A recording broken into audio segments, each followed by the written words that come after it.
Well, good afternoon, everyone. Thank you, Mr. Chairman, members of the commission. Um, As you heard, my name is Colin Tarbert, and I'm the president and CEO of the Baltimore Development Corporation. We serve as the city's economic development agency.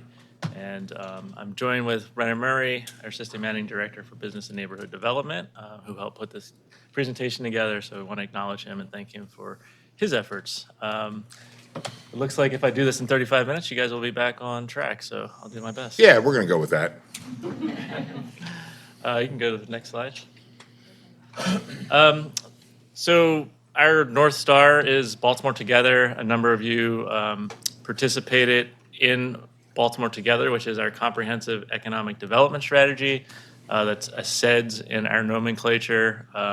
That is a plan that was adopted by this commission and also submitted to the federal government through the Department of Commerce's Economic Development Administration, EDA. And so this is our 5-year plan that basically guides all of our investments and aligns with what you'll see here today. So I won't go through all of that, but that is our comprehensive plan. And in terms of citizen participation, I know Commissioner Horn's aware, but we have an annual summit every year to bring the community together. We actually had about 1,500 participants, both in person and virtual, this past October, to learn about the plan, get updated on the plan, and continuously give us feedback on our efforts to reach the 7 goals outlined on the slide. Go to the next. So our mission, our goals, our priorities, pretty straightforward. Our goal is to grow the city's economy and to do so in an inclusive manner. And that's done by retaining our companies and our jobs, first of all, expanding those existing businesses, and then attracting new businesses to the city. And the aim of that is to increase the career opportunities for city residents. As you'll see as we get into the presentation, the different services that we provide to achieve that goal. And in terms of just kind of order of magnitude, we have some of the results from our FY23.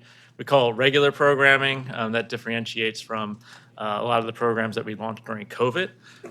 So just sort of during our normal course of business in FY23, we helped just shy of 400 businesses. We retained 575 bit jobs, created 1,600. Actually, it's 1,651.5 as we are precise in our calculations. And as you can see with the public funds that this commission awarded us, we were able to leverage over $300 million in private investment.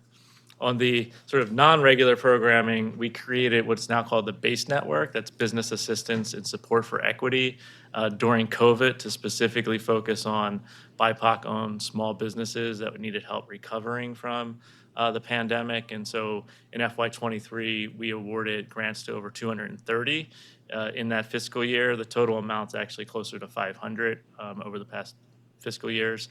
And that was over $2.8 million in small business grants to those businesses. And equity is a key focus. We'll talk about that throughout the presentation.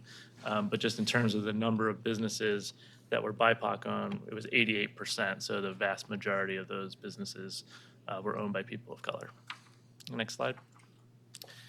Of course, we're coordinating with the city's comp plan, which you all know better than I do probably, Our Baltimore, Your Baltimore. We're syncing that up with Baltimore Together plan. And so we're focused on the small business ecosystem and neighborhood retail. And so just to let this commission know that we're trying to make sure that we align all the various different plans because people can get confused, even though they have different purposes and different needs. We want to make sure that they're all coordinated and aligned. Next slide. And determining our priorities, I already touched on, Baltimore Together being our comprehensive plan and our North Star. Of course, diversity, equity, and inclusion, closing the gaps to benefit BIPOC residents and business owners and communities is a priority for us. Bread and butter of any economic development agency is the generation of new jobs and retention of existing jobs. We're also very much focused on growth in underserved communities. So you saw that in the prior presentation with Commissioner Kennedy. We align our investments with HCD's framework as well as the NIF footprint as well. And we've tailored some of our programs that you'll see in here, like the facade improvement program in particular, to actually be more beneficial to those areas if you're in a NIF footprint. We've actually kind of tweaked it to give some added benefits to focus on communities that are under-resourced. And then lastly, we want to be good fiscal stewards of the public funds. And so we look at the return on investment as well as leverage of private dollars. I think I touched on a number of this, but we do a lot of outreach to minority businesses, women-owned businesses in our targeted commercial corridors, as well as for our FIG and loan programs. We look to revitalize kind of the key neighborhoods. I talked about the NIF footprint in particular, which constitutes about 2/3 of the city that is under-resourced. And one of the things that we started during the pandemic was and we made a commitment through our board and through our staff, is to make sure that we are breaking down businesses by race and gender and location. Prior, we kind of used the nomenclature in the first bullet, which was an MBE or WBE, but we really didn't know exactly what that was. So we're being much more specific and intentional in the data that we're collecting. Just kind of an overview of BDC. Basically, I was looking at this the other night to kind of maybe describe it as we've got two bookends with the majority of the work being done kind of in the middle. So I'll start on the left side. We have our operations administration team and our finance team. And then in the middle here is our business and neighborhood development team. So we kind of have three pillars there, but this really functions as one team with kind of three services. So business is focusing on business attraction, retention, and expansion. We operate various programs to achieve that goal. Our foreign trade zone is very important to us. We actually operate the foreign trade zone number 74, which is the only program that goes beyond the city's boundaries. So we actually serve a number of the counties, and that's related to export-import businesses. And then the business team is kind of sector industry focused is probably the best way to describe it. So we focus on life science, logistics, social innovation. There's 6 categories that we focus on that are outlined in Baltimore together. There's some specific tax credit incentive programs, brownfield and enterprise zone, that we administer. And then the business team also includes what we would call some sort of special programs, which is our Made in Baltimore program. Probably familiar. We have a pop-up shop at Harbor Place, and we serve about, I think it's between 200 and 300 small manufacturers in the city to help them market, technical assistance, scale their businesses. The ETC is our Emerging Technology Center. We actually just announced this week a new executive director, Dr. Artie Santhanam, who's coming to us from TEDCO, who's a very experienced venture capital investor and tech transfer professional. So we're super excited. She's going to be really taking ETC in a whole new direction, focusing on life science businesses. So there'll be more information coming at that. And then I already mentioned the BASE network, which BDC coordinates a consortium of about 15 different partners that are focused on small business assistance. So that's a pretty good rundown of the business piece, again, kind of more programmatic and sector focused. And then our neighborhood team is kind of on the ground, geographically focused, so they kind of know, who the business owners are, the neighborhoods, what's happening. And so they're really kind of fielding a lot of the kind of day-to-day needs of our small businesses throughout the city. So they work on our facade improvement programs. They work on our outdoor space grant, which is a new one that we launched post-COVID. And they assist in project development and just other kind of various needs, constituent needs from businesses. And then the third component is our real estate. As you know, we're involved in a lot of the larger real estate projects. I would say, though, the vast majority of the work is happening in the business and neighborhood sectors. People kind of know us because of projects like Harbor Point and Baltimore Peninsula and the arena and some of the other ones that we'll touch on. But really, those are the projects that get on the front page of the newspaper. But in terms of the amount of effort and staff time that we spend, it's really working with small businesses and neighborhoods.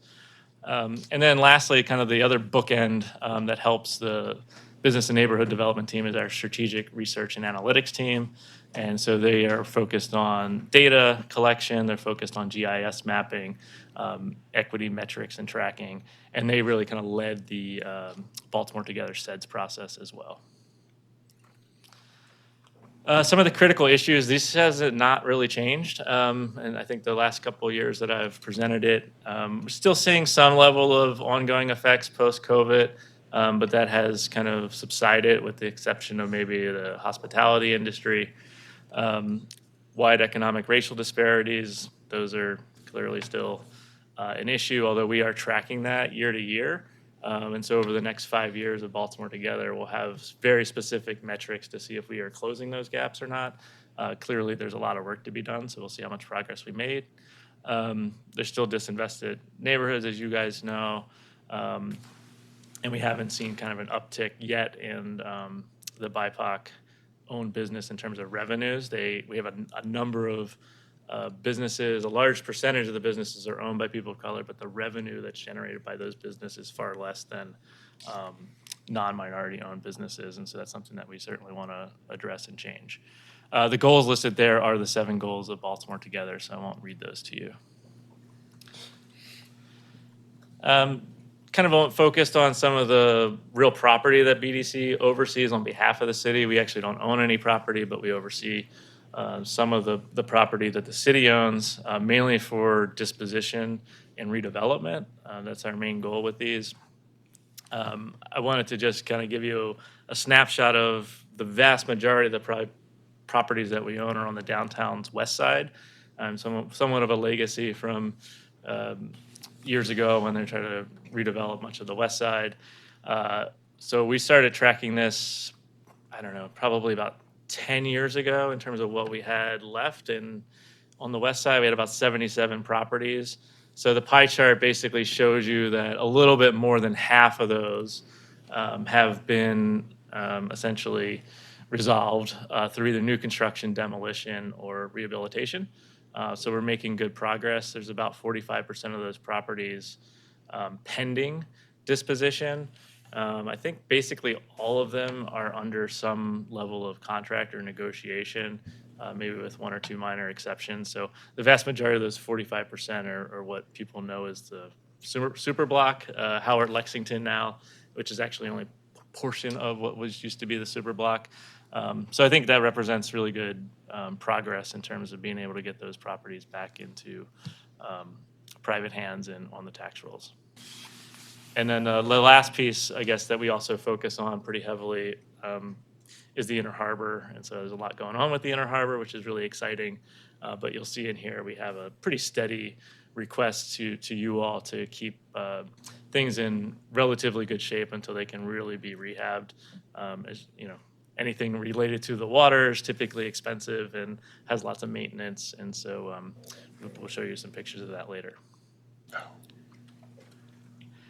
So there's kind of the 3 buckets. This hasn't changed from last year either. So the first need is to support our business programs and innovation in small business ecosystems. I'll walk you through those programs, which include loans, grants, and other kind of capital projects to support business and growth.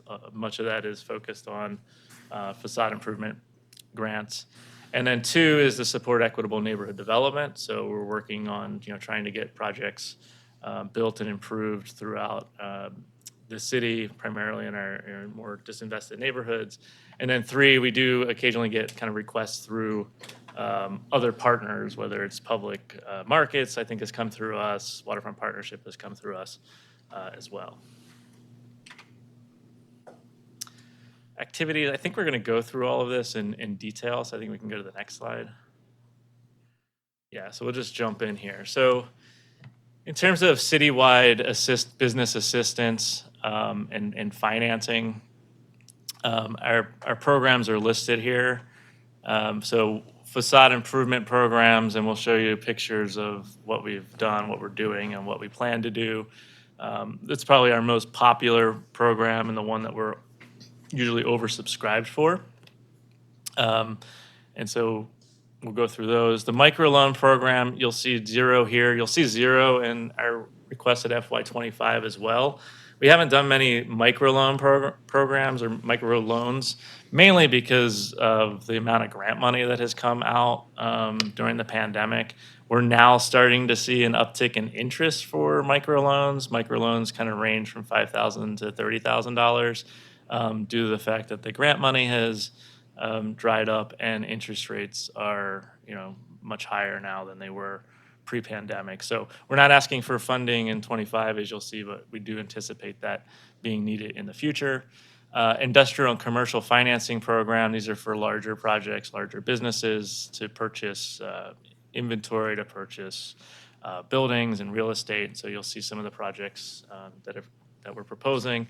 And then lastly is our innovation fund, which I think this year in particular is important for us given the federal tech hubs designation, which you may have read about, but Baltimore was selected by EDA, the federal government, as a tech hub, and so we'll be able to apply, and we'll be doing so in the next 30 days or so for $70 million of funding. And so that requires a commitment and matches from local partners. So that's taking kind of more importance this year as part of this request. Facade improvements. I think you all know what the facade improvements are. We provide matching dollars for private property owners to fix up their buildings. It's a great way to improve the commercial corridors, our main streets, and leverage private investment. We can go to the next slide. So just to kind of give you a snapshot, we do roughly between 30 to 50 facade improvements annually. You can see the stats there that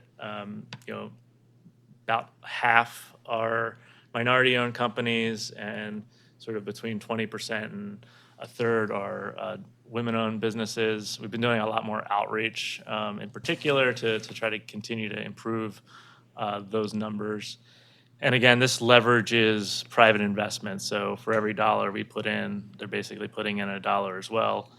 We've made some adjustments to that, again, in the Neighborhood Impact Investment Fund areas where we've been able to kind of provide funding without a match up to a certain amount. I think it's $5,000 in order to provide, greater access to those businesses, which typically have more cash flow constraints. But as you can see, it's a very successful program, and it's a kind of a quick win in a lot of ways for communities and neighborhoods as they welcome new businesses or try to upgrade the appearance of some of the older businesses, legacy businesses.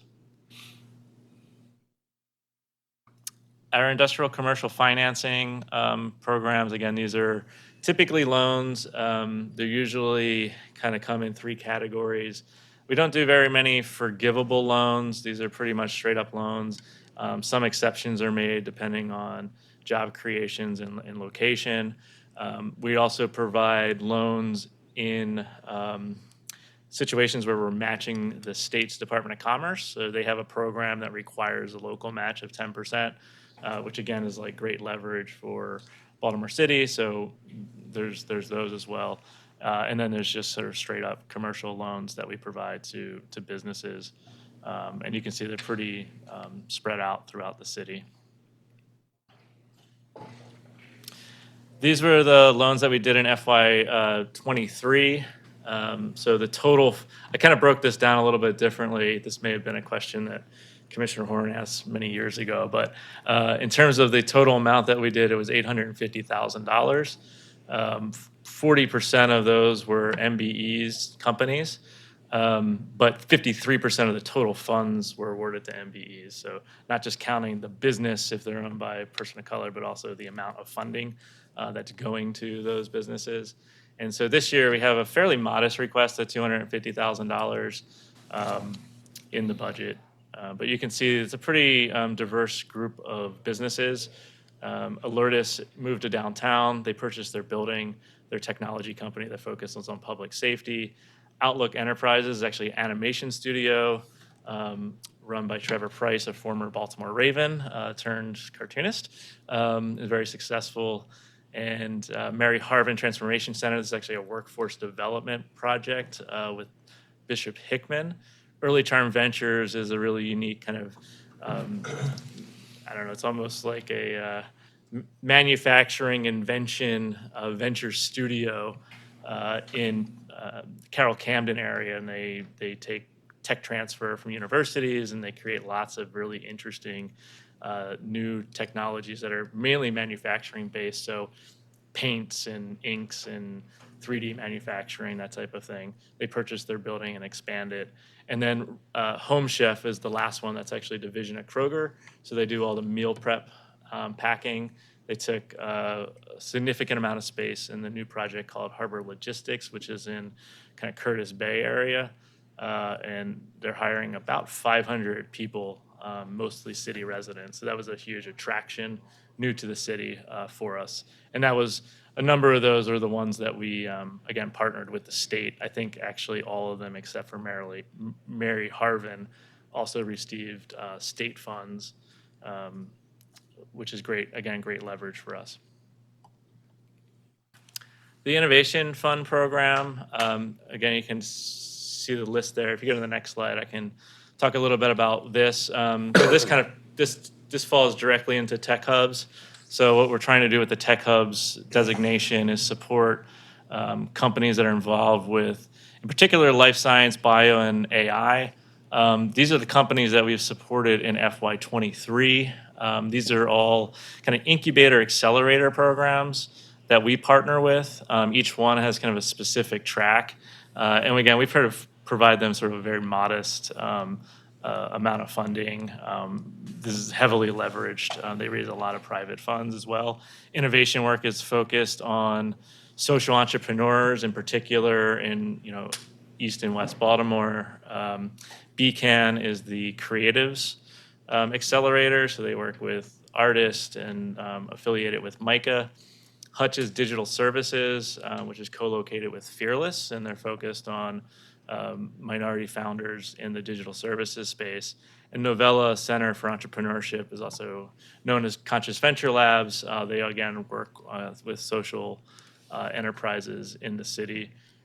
And so as we move forward with this request, the idea of supporting ETC and supporting other ventures that are directly aligned with the tech hubs, so that we can leverage our investment as a match to hopefully what will be about $70 million that we're able to apply for in the next couple weeks. I should just mention, though, too, all of those businesses are led by people of color.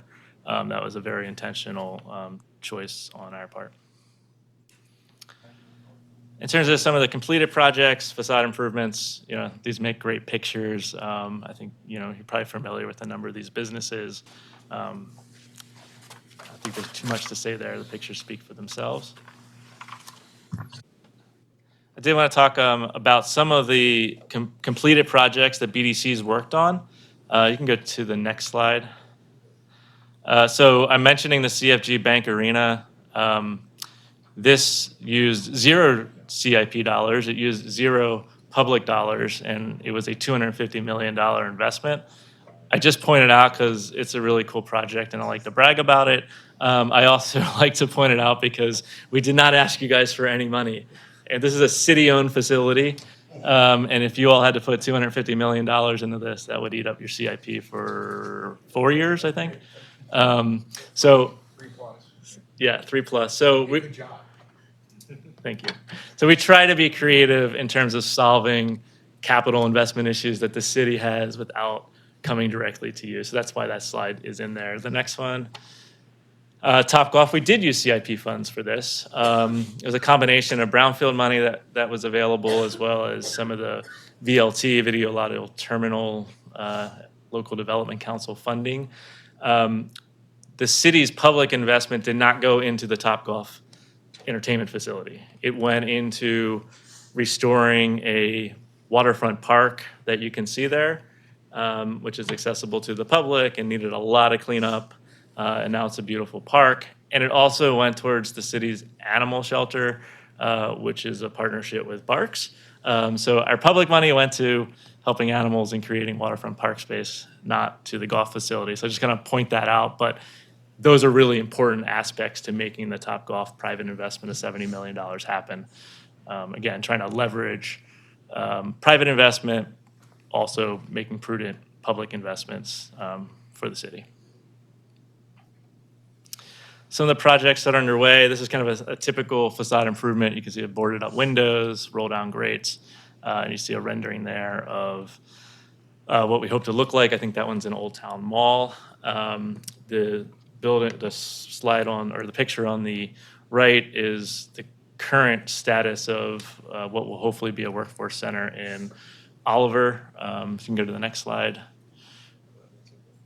That's the before picture, yes.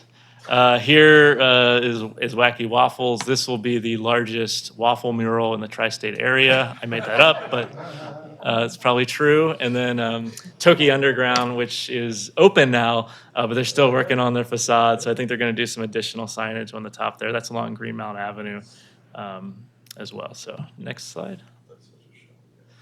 Kind of another project that in neighborhoods along Bel Air Road here, kind of a typical condition where you have commercial added to what used to be probably a solely residential building. We are providing a matching grant for the commercial only, but you can see the upper stories also are going to be renovated privately to improve that commercial corridor. Next. And then this is what the proposed after is, Commissioner McCoach, on the development center. So they'll open up all of those windows and light it up and hopefully make it a strong anchor for the community. You can go to the next one. And then some of the continuing upcoming projects here. I think we're going to walk through each one of these, so you can go to the next slide. This is what we call a cluster facade improvement program on the Frederick Avenue, which you all have seen a number of times. Frederick Avenue is also getting a streetscape in conjunction with the facade improvement that we're working with. We're working with 5 businesses. So whenever we have the opportunity, we try to organize the block. We try to work with all the property owners to kind of get a much larger outcome. And then in this case, hopefully there'll also be a streetscape that goes along with the private improvements. And Frederick Avenue, this is over in West Baltimore. Not everyone knows about it. It's more, I guess, neighborhood oriented. But these are like the really important improvements that we want to make in the commercial corridor in a neighborhood that might be a middle neighborhood, stabilized property values, but oftentimes is overlooked. And then kind of on the opposite end, we have Baltimore Community Lending that's moving to downtown, which is great. And so we'll be hopefully helping them with their building in terms of facade and lighting along Calvert Street. American Office Building, yes. And then another neighborhood project, this is down in Brooklyn, corner grocery store, important for that neighborhood, probably a food desert area. You can see here it's pretty rundown exterior, and you can see the proposed improvement. Next slide. And turning to the west side, again, kind of focusing, as we said, be intentional about our disinvested neighborhoods. This is we have 2 projects that we're supporting along Pennsylvania Avenue. This is the Sanaa Center that's being led by the Black Arts District. We had put about $400,000 in the CIP, which I think we have now executed that, and so they're working. They've completed their designs. They're working with the developer, and the goal is to bring kind of a mixed-use development to help incubate artists and artist businesses, as well as have some performing space along Pennsylvania Avenue in the Black Arts District. Next project. And then so the north end of Pennsylvania Avenue in the Penn North community, this is one that BDC is directly involved in. So we're very excited to move what is Charm TV, that's the public access channel, to the Black Arts District, kind of as a key anchor. So they'll have a full TV studio that's moving from downtown, and then we're building about 5,000 square feet of community program type of space to hopefully put programming in for workforce development, people that are interested. We're working with Charm TV to see how much of the studio space we can actually open up to artists and others that want to use it, because when it's not being used by the city, it pretty much just sits there empty.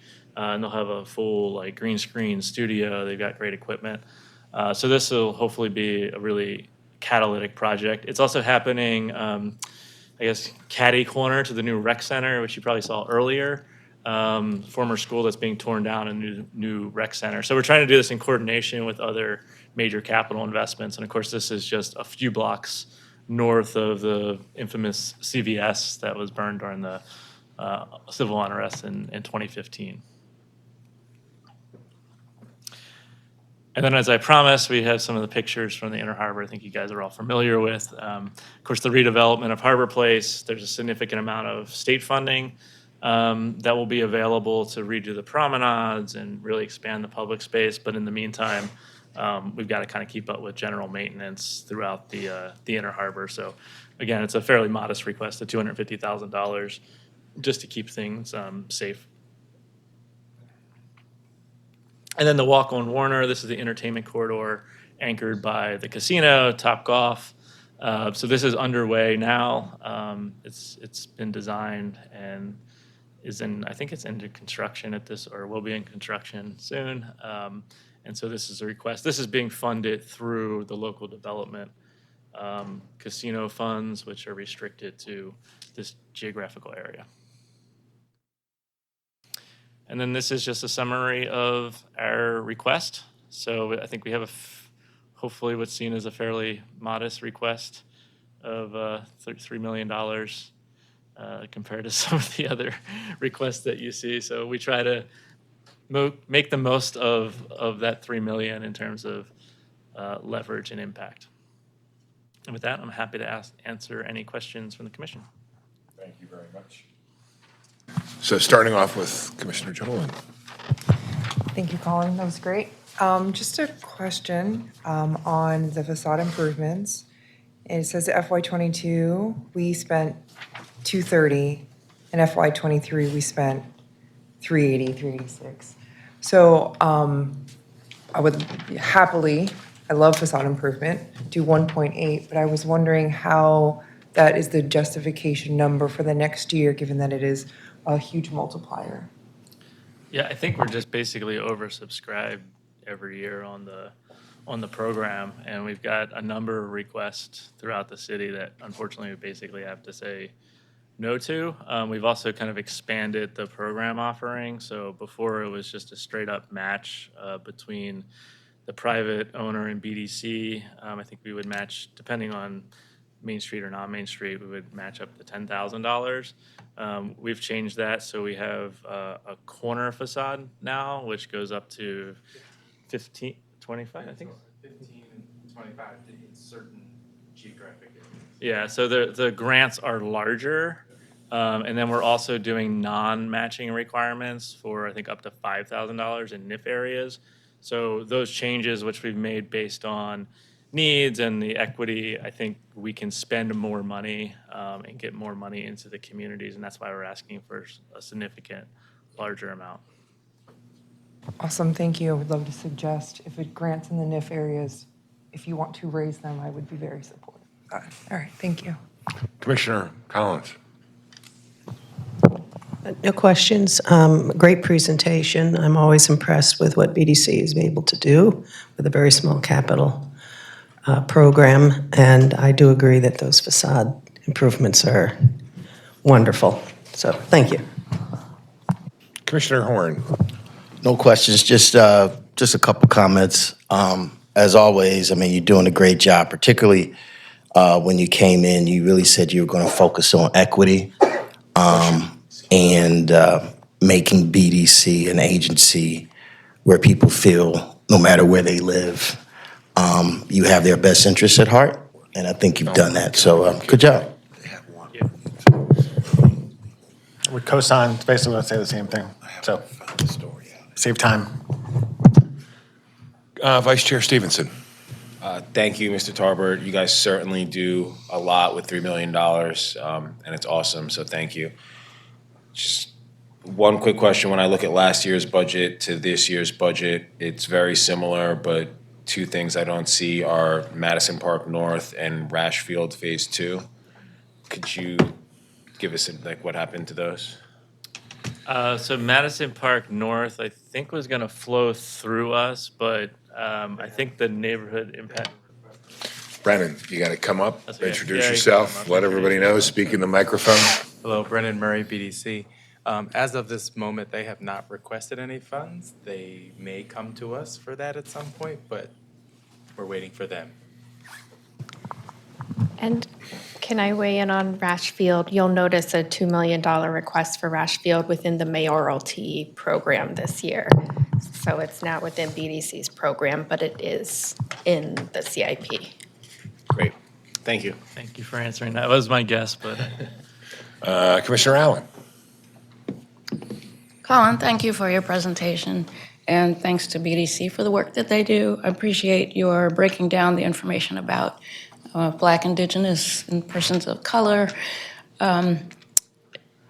contributions, and the data that you have broken down in terms of those businesses that you're bringing in and retaining, and women-owned in particular, but all of them. Thank you.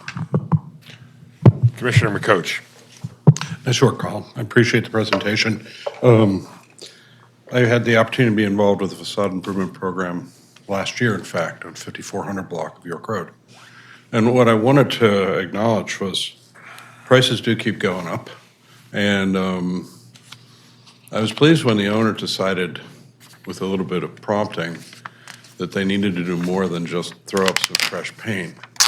That they could go back to this financial resource, secure funds to do a proper job, because that's an investment in the community that will last 10, 20 years. So anyway, I thought that the facade improvement program is working very well, at least with that example, for the community. I think of BDC as a really unique tool for the city of Baltimore. You have the ability to enter into contracts. You have the ability to negotiate on behalf of our citizens.